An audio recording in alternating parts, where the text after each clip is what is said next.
नमस्कार साथियों, स्वागत है आपका हिंदी वाली चैनल में। साथियों, आज का दैनिक जागरण डिक्टेशन स्टार्ट करते हैं। तो चलिए शुरू करते हैं। वायु प्रदूषण से संघर्ष। यह स्वागत योग्य है कि देर से ही सही दिल्ली और एनसीआर के सभी राज्यों ने वायु प्रदूषण से निपटने के लिए सतत रूप से सक्रिय रहने का निर्णय किया। इसके सकारात्मक परिणाम निकलने चाहिए, पर ऐसा तब होगा जब दिल्ली संग एनसीआर के राज्य वास्तव में वर्ष भर वायु प्रदूषण की रोकथाम के लिए प्रयत्नशील रहेंगे। समझना कठिन है कि अभी तक इसकी आवश्यकता क्यों नहीं समझी गई। अभी स्थिति यह है कि जब वायु प्रदूषण सिर उठा लेता है तब अलग अलग राज्य अपने अपने स्तर पर उससे निपटने के लिए सक्रिय होते हैं। यह सक्रियता निष्प्रभावी ही रहती है। यह किसी से छिपा नहीं है कि इन दिनों दिल्ली एनसीआर वायु प्रदूषण से ग्रस्त है और उससे निपटने के लिए जो भी उपाय किए जा रहे हैं वे अपर्याप्त सिद्ध हो रहे हैं।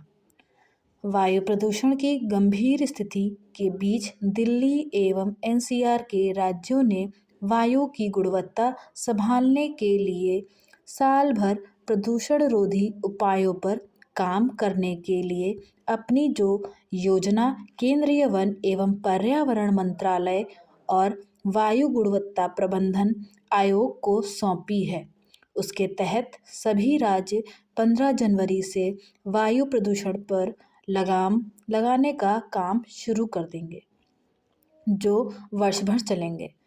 अच्छी बात यह है कि इन कामों की हर महीने समीक्षा होगी। इस सब के बावजूद प्रश्न यह है कि आखिर केवल दिल्ली एवं उससे सटे राज्य ही वायु प्रदूषण से पार पाने के लिए आगे क्यों आए हैं। यह कार्य तो हर राज्य और विशेष रूप से उत्तर भारत के सभी राज्य को करना चाहिए। अब वायु प्रदूषण केवल दिल्ली एनसीआर की ही समस्या नहीं है, भले ही उसकी चर्चा अधिक होती हो। सच यह है कि अब सर्दियों में उत्तर भारत के करीब करीब सभी राज्य वायु प्रदूषण से ग्रस्त रहने लगे हैं।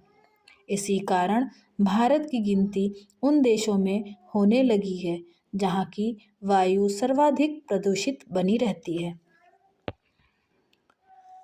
उचित यह होगा कि केंद्रीय वन एवं पर्यावरण मंत्रालय देश के सभी राज्यों से वायु प्रदूषण से निपटने की ऐसी किसी योजना पर काम करने को कहे जो वर्ष भर चलते रहें।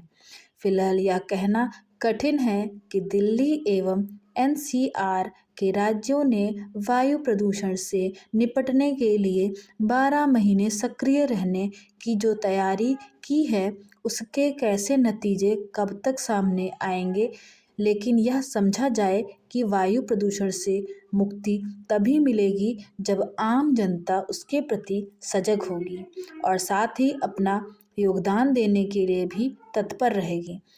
लोगों को अपने जनप्रतिनिधियों पर इसके लिए दबाव डालना होगा कि वे जानलेवा साबित होते वायु प्रदूषण को गंभीरता से लें। उन्हें नगर निकायों पर भी दबाव बनाना होगा, क्योंकि स्थानीय स्तर पर जिन कारणों से वायु प्रदूषण बढ़ता है उनका निवारण करने में वे नाकाम ही हैं। धन्यवाद।